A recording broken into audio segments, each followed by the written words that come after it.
The following program is a West Tennessee PBS special presentation made possible through the generous financial support of viewers like you.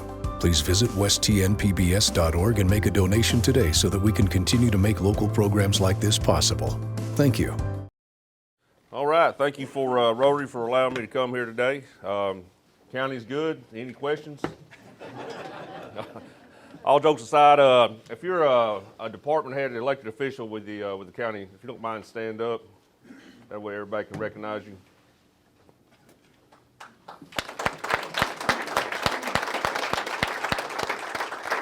Thank you, guys. We got a really good group. I'm blessed in my first term to get to serve with these people. We all stay busy, and anytime I ever need anything, it's always good to know that I can reach out to them, and they're a phone call away, and they've been very supportive. As we get into the state of the county, I asked our finance director, Ms. Megan Vineyard, I said, if you had to grade the county right now financially on a scale of 1 to 10, where would we be at? She said, we're about an 8. And I would agree with that. We're about 8. There's some things we need improvements on. We've got some challenges upcoming. My goal over the rest of this term is to establish a 10-year plan for the county. That way we have some goals to set forth for the county commission. They've done a phenomenal job. Coming in my first term, the county commission is one of the most important elected bodies in the county. They make decisions each month that steer us in a direction, and they all in it for the right reasons. So I think it's only fair that we set benchmarks along the way for us to stay focused to carry our county forward. Since the last time I spoke to you guys, there's a few things I want to go over. I can't thank the cities enough. When I say cities, as a county mayor, we have 4 cities: Parker's Crossroads, City of Lexington, Sardis, and Scottsdale. So whenever you hear me talk about the county, the cities are included in this. As a county, we have to support our cities. In any community, if you want to see a community thrive, the cities are thriving. That's where our sales tax base comes. That's where the people patron the private business owners, and that's what makes our community stand out. We're in a very good spot in Henderson County. Mayor Griggs and I had the opportunity to travel up to Dearborn, Michigan a few weeks ago to visit with Ford Motor Company. While we were there, we learned an amazing amount of history about Ford, how they came about, and their vision. When we was in the room, there's a few things that I talked about. I only really had 2 questions when I was there. How much are you going to pay the employees, and what's the average commuting time for your general labor positions? Ford was really secretive about what their pay scale was going to be. Somewhere around the $60,000 mark is what I squeezed out of them, unofficially. That's what their starting line is going to be. Their average commute time is about an hour, so that puts us within that area where we're a bedroom community for Ford Blue Oval, whether it be an employee that works the assembly line or if that's going to be someone in upper management. Saying that, what are we doing as a community to start preparing for growth? We're seeing a lot of growth in certain areas of the county that I consider to be uncontrolled. We have timber companies that are buying 1,000 acres, dividing them up with an overlay of a plat, and there's no rules, regulations, guidelines. They're just coming in and doing what they want to do with no water access, no road access. That affects our first responders. When we have to call the rescue squad out with their 4-wheel drive trucks to go retrieve somebody that's on the back 40 of acres with a 4-wheel drive because our ambulances can't get to them, that's unsatisfactory. That's unsatisfactory. So what the commission's done, they have established their first ever planning commission for the county. The planning commission has met. They're establishing subdivision regulations. I can't count how many times we've been at a county commission meeting and people come up and say, hey, I need you to come take care of my road. Well, the problem that we've had is that road does not belong to the county. Has not met the highway superintendent standards by code, by definition, so we can't accept that road. It's a pig path. The road was never built to standards. They've sold these lots. So what this planning commission is, what they're going to do is establish when people come in, they have to meet certain guidelines before someone can live on that property. We have to have the basic essentials for them to have. They have a basic fundamental right. I had one person come to a county commission meeting. They talk about how they want to live off the land, you know, don't want to be in society, so to speak. And then they're fussing about the roads and wanting water. I said, well, I reminded them, I said, you do know what off-the-grid living means, right? So saying that, that's affecting our school system. I've talked to many counselors in the school system. We've talked to at length, along with the principals. They're wearing our state out, utilizing all our offices. They're stressing them out with DCS. So we've got to do a better job as from a county to actually have some planning in place to protect people from themselves sometimes. I'm all about less government, but sometimes we got to have certain things in place. Moving on to partnerships with the city, shall I say. One of the, Mayor Griggs and I, we talked about it when we was in Dearborn, Michigan. One of the strongest boards that we have in the county is our Joint Economic Board. That's where we have all the city mayors, myself, and a couple other people that come in, and we discuss long-range planning, what the needs are in the community. By doing so, we were able to leverage the county's eligibility for a TVA Invest Prep grant. The county was awarded $1.6 million for development of the industrial park, accessing a new road, purchase some land with it. We was able to use that through our eligibility. The city picked up the match on that, which was around $150,000. The cities and county are probably working better together than they have in years. And I applaud this, not the relationships Jeff and I have and the other mayors have, but also the county commission and the board of aldermen that we have. Everything's running really good. You can see that this past Christmas, the past two Christmases on the Court Square. The amount of comments that we received when people coming in, visiting our town, it's just been astronomical.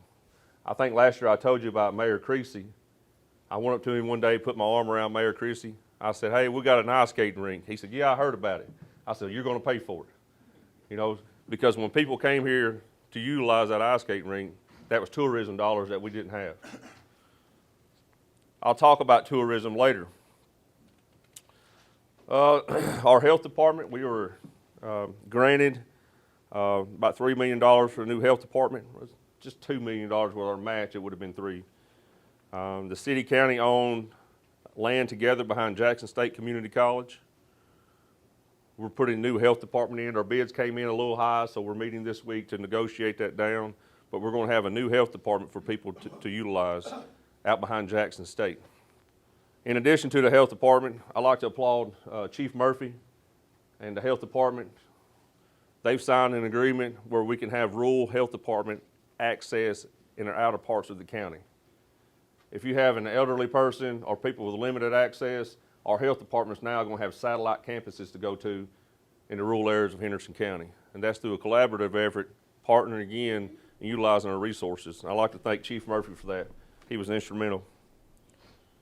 Our solid waste department, I expected to get a lot of calls in this department when I first took office. I did when I was with the city. That was my biggest complaint.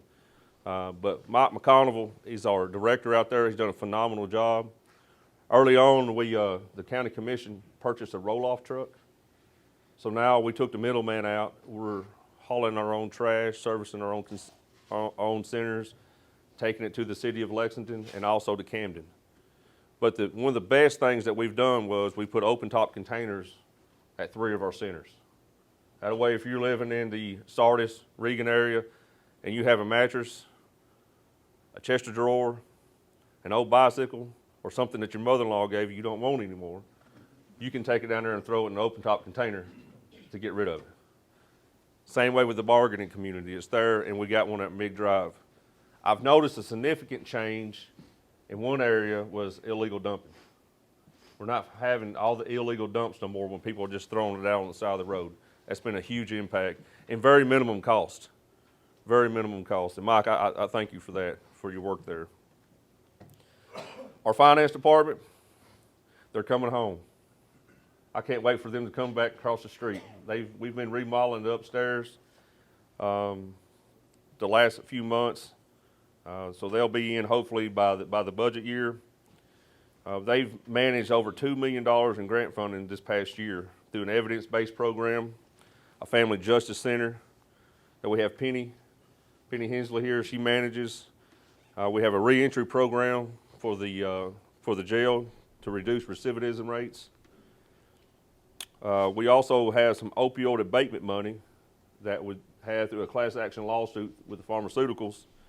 County Commission agreed to spend that money with a proactive approach by hiring our first ever drug coalition coordinator through April Reeves. That's through a contract with another partner of ours, the Asbel Recovery Center out of Jackson. Asbel has built a new 12-bed room just out by our health department where it's going, when people can leave the jails to a recovery center. And then in addition, the County Commission voted and gave $50,000 to the Lexington Housing Authority to put more apartments just above that hill off of Roy Pruitt Road. So eventually we're going to have it where people can do a graduated process.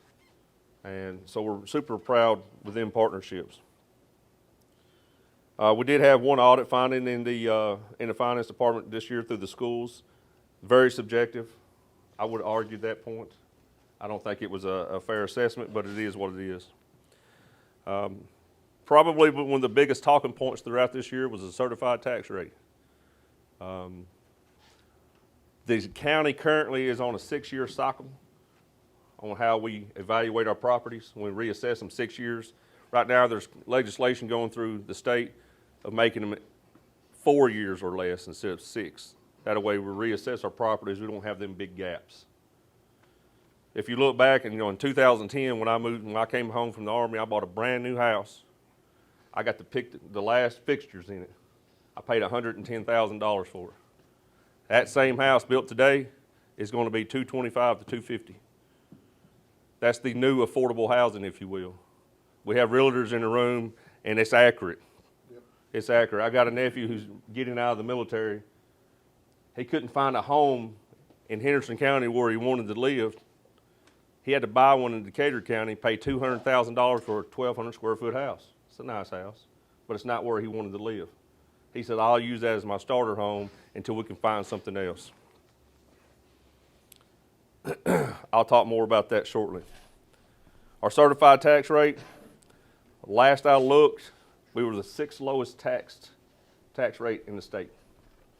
Out of 95 counties, we're the 6th lowest. The value of our penny now, which is $1.45 is our tax rate, the value of our penny is $65,000. So when these houses came in, they were $250,000 over. Our tax rate was $218,000. We adjusted it where had minimum impact to the average homeowner and resident of Henderson County. I think the assessor's office, Gary Pope, your office did a fantastic job on that. I think you did a very good job explaining the process. And the County Commission, I applaud you guys on how you managed that.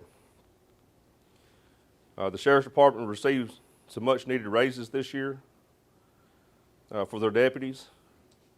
We had several projects that we did from a community standpoint. Our library was built 2 decades ago or better. They were able to reseal their parking lot. Jackson State, we resealed that parking lot and striped it. And Parker's Crossroad received the money for their park. Currently, we're working on a $1 million grant for our library to upgrade it, new lighting, new flooring, adding a 1,500 square foot room to it for a media room type where people come in and do telehealth appointments if they wanted to, do trainings. Our highway department has probably spent more money on paving this year than I can remember. Was it around $6 million, Steve? 3. I am a politician, I fudge a little bit. $3 million in paving. And I know several years ago we talked about this. And pave every road in Henderson County, we only needed $98 million to do every road. So you see how much 3 million didn't put a dent in it. But we're trying to get out and touch every area. Steve's done a good job with that considering his budget. Back about 2 months ago, before the holidays, the County Commission approved a committee to start looking at an ag or an event center. We met a few weeks ago. They have some plans. We're going to do a field trip next month to look at a few facilities. And my goal is to push it in front of the public on a referendum for them to vote on whether or not the public wants it or not. At the end of the day, it's got to be paid for. So we're going to put on a referendum, and my goal is, if I have my way, to let the public decide if they want it or not through a referendum on a wheel tax. Currently, we are in the process getting ready to bid out a new playground at Westover School in that community. Has a walking track, a couple pavilions. This last board meeting, the fire department showed up, and Chief Murphy said, hey, I'm going to bring some fire trucks for the county commission to look at that we received on grants and through private fundraisers. I said, that's fine. He said, where do you want them at? I said, pull them on the Regions Bank side. He said, Mayor, they won't fit. I said, what do you mean? He said, we got too many of them. He said, they've done a really good job. So he pulled them on the east side in our big parking lot, and we received multiple trucks, apparatus, brush trucks through a CDBG using eligibility, the county's eligibility on certain things. The fire department under Chief Murphy's leadership obviously has continued to enhance the safety of our community. Now there are a few things that I want to get into. I said earlier I want to talk about tourism. Why do we like tourism? Why is that important to Henderson County? Tax dollars. Tax dollars. Yes. When you bring in tourism dollars, that's money that comes in, they spend their money, and they go home. Don't have no services tied to them. How many of you have been to Gatlinburg, Sevier County? Everybody. Pretty much everybody. That's how they function. Their property tax rate doesn't take care of it. I don't even think they have a property tax rate in Sevier County. They function straight on tourism dollars. Tourism is going to be my focus this next 2024-25 budget year. I like monies that come into our county. They spend the weekend and they go back to their place. We have no services tied to them. They're not bogging down our first responders, not really traveling on our roads. The state has invested nearly $60 million for us, and half of that goes to the new Pinnacle Lodge that's about to be tore down this summer. Now, as we bring this in, our tourism dollars is what I feel like we can capitalize on in Henderson County to keep our tax rates low. Our current tax rate, we're maintaining. Don't expect any big prizes. We're getting by with our current tax rate. We're able to maintain, put some back. We've been very good with our CDs, refinancing them. We've done really well at that, but that's not reoccurring costs, reoccurring revenue, that is. So we're maintaining. There's two ways that we're going to grow, and one of them be through tourism, or we can have activities. But the other thing is we need housing. We need housing. I've got a 21-year-old daughter right now that would love to move out on her own, but she can't find nothing. She come to me day before yesterday, Dad, I found a house for $900 a month. And I just scratched my head. I mean, that's a house payment for rent. For rent. You know, we want our kids to stay here. My family and I invested in the business to keep my daughter here, where she didn't go to somebody else's community where I had to travel. But we have no housing. Right now, the IDB passed a TIF, a tax increment financing plan for Thomas Meadows project. This project I support 100%. I started looking at this project when I was a public works director in 2021. There was 30 acres just north of the city.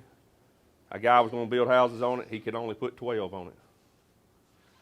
But I said, let's get it annexed, tie into to city services. Now we're going to put about 70 homes on it. The comptroller, Jason Mumpire, and Stuart McCorder, who's the Commissioner of Economic Development, wrote letters of support for this. It's only offered to communities who are at risk. We're not distressed, but we're at risk getting close to distress.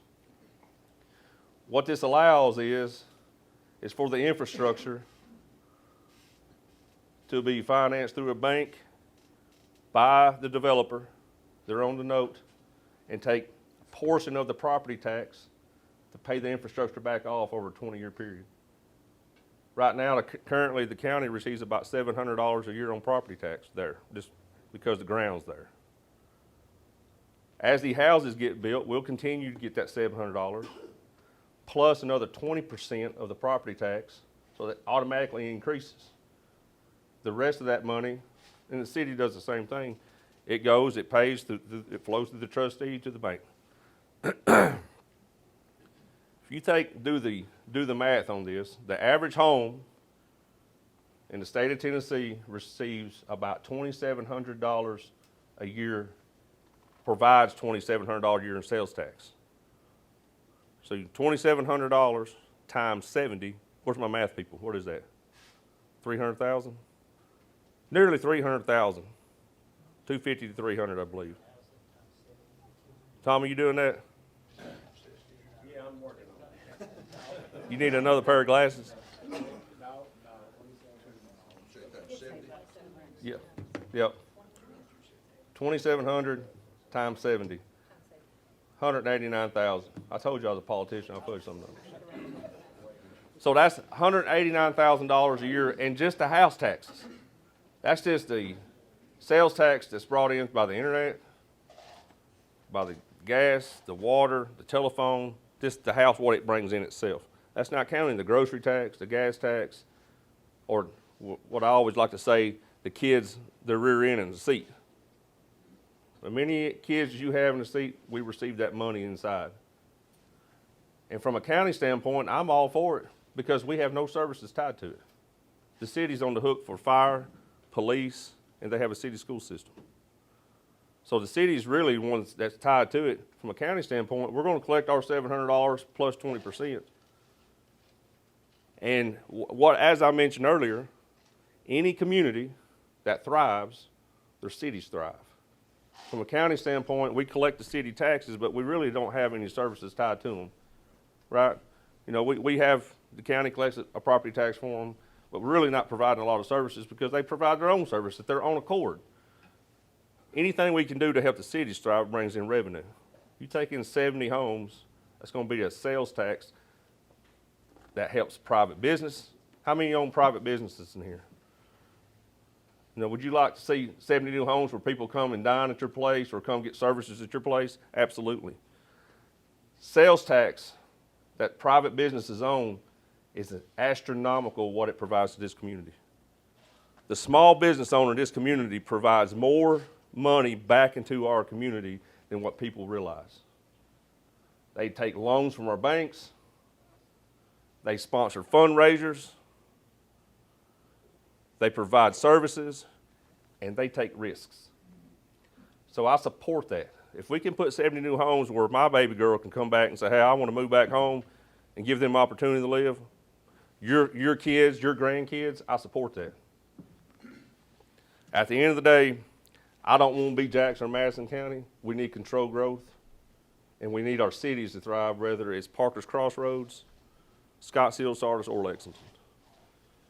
I'm very optimistic about this next year. I think this county's in good shape, but we're maintaining. County did not take in any growth, and we've got departments that they're wanting raises. People wanting I had a lady, I was supposed to put her on the county commission meeting, I forgot. She texted me during the snow. She said, it's a shame my road didn't get plowed. There's no salt on it, and she lives in the middle of nowhere, God bless her.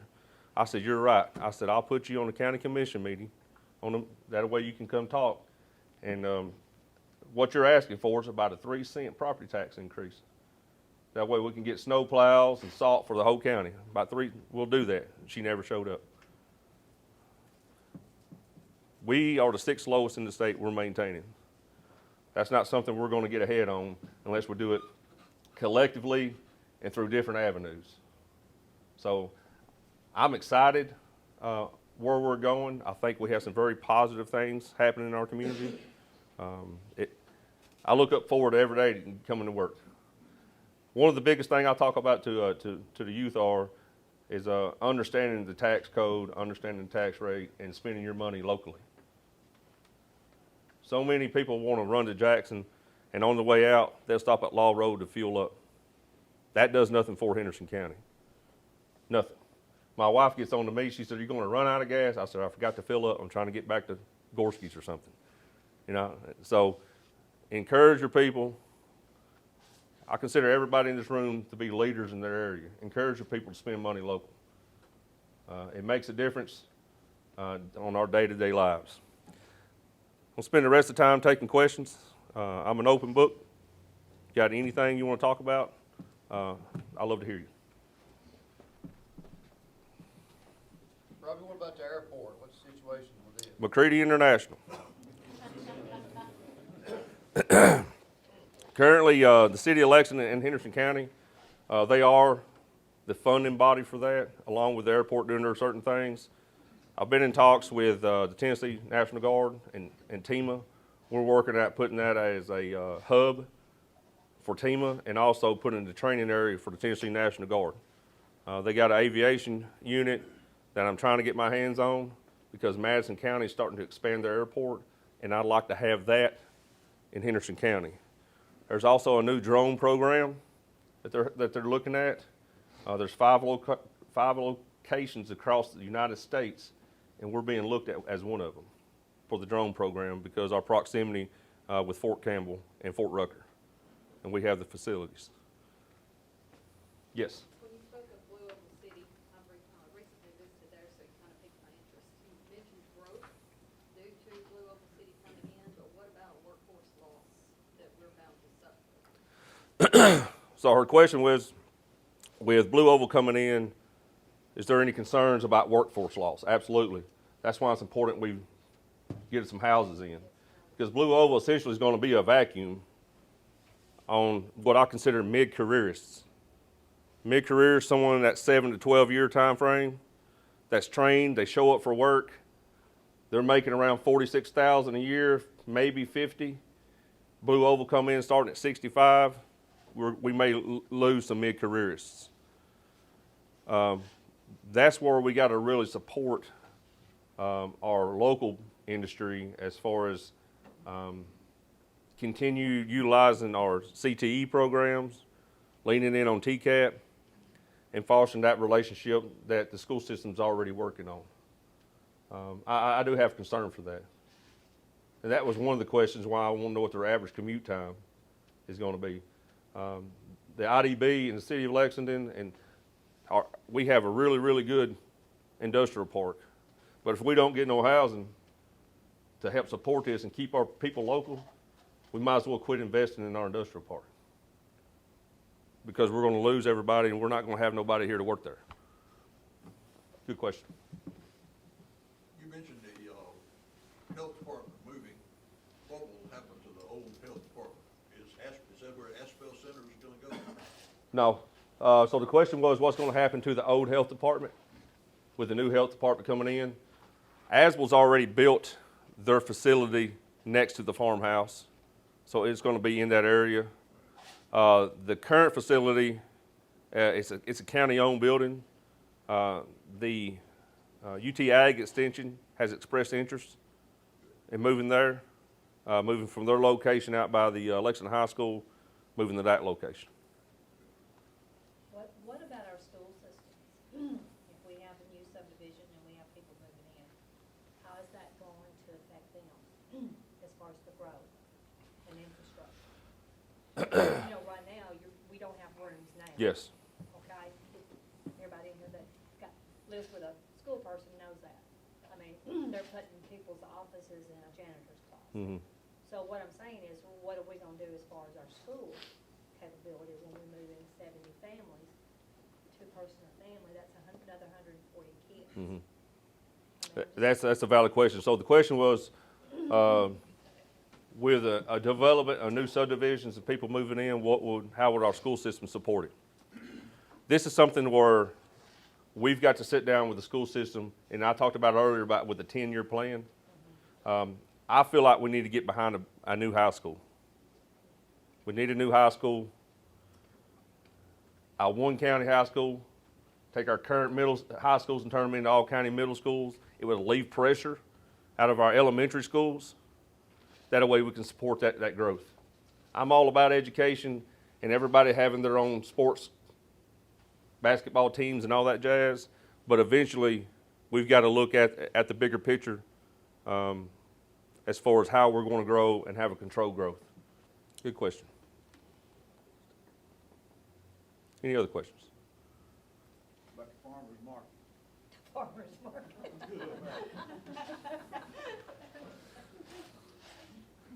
Currently, there's some money set back aside. I know the current leadership class is looking at some ideas about putting the farmer's market back by the police department where it originally was going. I'd like to see it right over there where the Hawk and Porter building was tore down at. On the court square is still visible, but there's still some work to do on that. Regarding this, the new ag center or event center, that might be a possibility, depending on location, where it can also be included in that. Every year, it's going to be every year. Yeah. There was some good discussion the other day with the leadership class on that, and they brought up some really good points about ownership, liability, and things of that nature. Who would maintain it, carry the insurance, and all that jazz. That would, in my opinion, I feel like that would be a city project, regardless if it's a Scottsdale project. It's something the county can be supportive in, but depending on where it's located at. And on the other side of that, we've got to think about private businesses, how did it affect them, whether or not, some people, that's how they make their living, selling, doing similar things. So it'll be some discussions on it. Go back to the farmer's market. The fairgrounds are not used very much. Mm-hmm. Is that not a place that would be a good place for a farmer's market? It could. The fairgrounds managed by its own board. Okay. It's privately owned. Okay. That would be something that we'd have to approach that board with. I just think about the perfect place. Oh yeah, absolutely. Plenty of room. Yes, Penny. One thing that I know in talking with survivors of domestic loss, elder abuse, human trafficking, and also the alcohol and drug programs locally is the folks that don't quite qualify for like Southwest transportation, they don't have transportation to receive services within the county. Is there anything that we can look at or something for transportation? Because that's another big barrier other than the housing. We'd have to look into it. Currently, we rely heavily on HRA. That might be through some grant funding. The HRA's actually got a trip plan to the Capitol, and I'll make a note for them to ask some questions regarding that. Being in the rural area, it's a little difficult. We do rely on HRA with their buses. Southwest Development District used to have a thing called My Ride, I believe. They've cut that back because of funding. So a lot of it relies heavily on Southwest Human Resources Agency. Good question. Well, I appreciate the time. Look forward to next year, and my door's always open. And if there's something you want to talk to me about privately, I'm an open book, like I said earlier. Thank you. That's it. On behalf of our Lexington Rotary, we'd like to Y'all give you a upgraded. gift to hopefully make your mornings a little more tolerable. The program you've been watching was made possible through the generous financial support of West Tennessee PBS viewers like you. Please visit westtnpbs.org and make a donation today so that we can continue to make local programs like this possible. Thank you.